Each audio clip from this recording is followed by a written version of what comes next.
ബിസ്മില്ലാഹിർ റഹ്മാനിർ റഹീം.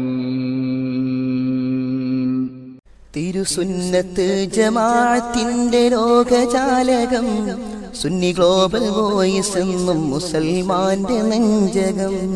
അറിവിൻ തരംഗമായി ദഅവത്തിനു പൂരണം, മമ മാനസങ്ങൾ നെഞ്ചിലേറ്റി ധർമ്മ പ്രവാഹം. അസ്സലാമു അലൈക്കും വറഹ്മത്തുള്ളാഹി. ഉസ്താദിന്റെ ചോദ്യം, ഈ മഹാന്മാരായ ഔലിയാക്കന്മാരുടെ ഖബറിലേക്ക് ചെന്നാൽ അവിടെ എന്ത് അദാബാണ്, അവിടെ പോയി പാലിക്കേണ്ട അദബുകൾ എന്താണെന്ന് ഉസ്താദ് പറഞ്ഞു തരണം. അതേപോലെ ഇപ്പോൾ ഈ മഹദിയായ സ്ത്രീയുടെ ഖബറാണെങ്കിൽ അവിടെ പോയി പുരുഷന്മാർക്ക് പോയി അവിടെ പോയി ഞങ്ങൾക്ക് പ്രാർത്ഥിക്കാൻ പോകാൻ പറ്റും, അവിടെ അത് ഹറാമിൽപ്പെടുമെന്ന് ഉസ്താദ് പറഞ്ഞു തരണം. അസ്സലാമു അലൈക്കും. അവിടെ പോയി എങ്ങനെയാണ് അവിടെ പോയി സലാം ചൊല്ലേണ്ടതെന്ന് കൂടി പറഞ്ഞു തരണം. അസ്സലാമു അലൈക്കും. വഅലൈക്കുമുസ്സലാം. മഹാന്മാരെ സിയാറത്ത് ചെയ്യുമ്പോൾ പാലിക്കേണ്ട അദബുകളാണ് പറയുന്നത്. മഹാന്മാരായ ആളുകളെ സിയാറത്ത് ചെയ്യുമ്പോൾ ജീവിച്ചിരിക്കുകയായിരുന്നു എങ്കിൽ അവരെ നമ്മൾ ഏത് നിലക്കുള്ള ബഹുമാനത്തിലും ആദരവിലുമാണോ സമീപിക്കേണ്ടത്, അതേ രീതിയിലായിരിക്കണം വഫാത്തിന് ശേഷവും നാം അവരെ സമീപിക്കേണ്ടത്.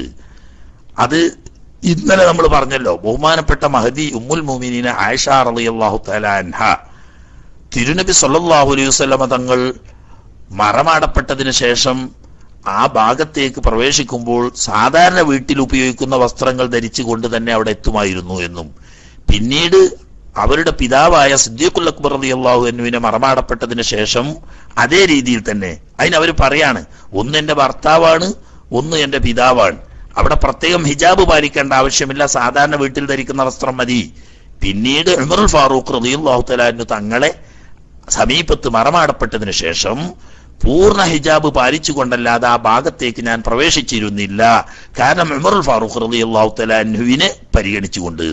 ഇതിൽ നിന്നിട്ട് മഹാന്മാരായ ഉലമാക്കന്മാര് പഠിപ്പിക്കുന്നത്, ജീവിച്ചിരിക്കുമ്പോൾ നമ്മൾ അവരെ ഹദ്റത്തിൽ ചെല്ലുകയാണെങ്കിൽ ഏതൊരു അകലം പാലിച്ച് എന്തൊരു ബഹുമാനാദരവുകളോട് കൂടിയാണോ സമീപിക്കേണ്ടത്, അതേ രീതി തന്നെയാണ് വഫാത്തായ അവരുടെ ഖബറിടത്തുകൾ ചെല്ലുമ്പോഴും നാം പാലിക്കേണ്ട രീതി. രണ്ടാമത് പറഞ്ഞത് മഹദികളായ ആളുകൾ, ഇപ്പൊ ഉദാഹരണം ഉമ്മഹാത്തുൽ മുഅ്മിനീങ്ങൾ, തിരുനബി സല്ലല്ലാഹു അലൈഹി വസല്ലം തങ്ങളുടെ മക്കള്, അതല്ലെങ്കിൽ വലിയ ഔലിയാക്കന്മാരിൽപ്പെട്ട മഹദികള്, അവരുടെ ഖബറിടങ്ങൾ സിയാറത്ത് ചെയ്യുമ്പോഴോ നാം ഒരു അന്യ സ്ത്രീയുടെ സമീപത്ത് ചെല്ലുമ്പോൾ, അത് തന്നെ ഒരു ആദരണീയരായ സ്ത്രീയാണെങ്കിൽ അവരെ സമീപിക്കുമ്പോൾ ഏത് രീതിയിൽ വേണം, ആ രീതിയിൽ വേണം. പോകൽ ഹറാമില്ല, മറിച്ച് ഔറത്ത് മറച്ച് ബഹുമാനാദരവുകളൊക്കെ പാലിച്ചുകൊണ്ടായിരിക്കണം എന്നേ ഉള്ളൂ. അതേസമയത്ത് ഒരു മഹാനായ ആളുടെ ഹദ്റത്തിൽ ഒരു സ്ത്രീ പോവുകയാണെങ്കിൽ അവിടെ പൂർണ്ണമായ പർദ്ദ ധരിച്ച് അന്യൊരു പുരുഷനെ സമീപിക്കുന്ന രീതിയിൽ ആ മഹാൻ ജീവിച്ചിരിക്കുകയാണെങ്കിൽ എന്തുമാത്രം അതബോടുകൂടിയും ഔറത്ത് മറച്ചുകൊണ്ടുമാണോ അവരെ സമീപിക്കേണ്ടത്, അതേ രീതിയിൽ തന്നെ വേണം അവരുടെ ഖബർ സിയാറത്ത് ചെയ്യുമ്പോഴും പാലിക്കാൻ. സലാം പറയേണ്ടത് ഖബർസ്ഥാനിലാണെങ്കിൽ ആദ്യം ഖബർസ്ഥാനിൽ പൊതുവെ അസ്സലാമു അലൈക്കും ദാറ ഖൗമിൻ മുഅ്മിനീൻ വ ഇന്നാ ഇൻഷാഅല്ലാഹു ബിക്കും ലാഹിഖൂൻ അൻതും സലഫുനാ വ നഹ്നു ബിൽ ഇസ്ർ എന്ന പൊതുവായ സലാം ആദ്യം പറയണം. പിന്നീട് നാം സിയാറത്ത് ചെയ്യാൻ ഉദ്ദേശിക്കുന്ന വ്യക്തി, പറഞ്ഞ ഏതെങ്കിലും ഒരു സയ്യിദ്, അല്ലെങ്കിൽ ഒരു വലിയ, അല്ലെങ്കിൽ ഒരു ആലിമ്, അല്ലെങ്കിൽ നമ്മളെ കുടുംബത്തിൽപ്പെട്ട ഒരാള്, അവരെ സിയാറത്ത് ചെയ്യാനാണ് ഉദ്ദേശിക്കുന്നെങ്കിൽ രണ്ടാമത് നാം ഉദ്ദേശിക്കുന്ന ഖബറിടത്തുകൾ ചെന്ന് അവർക്ക് വേണ്ടി നേരിട്ട് സലാം പറയാ.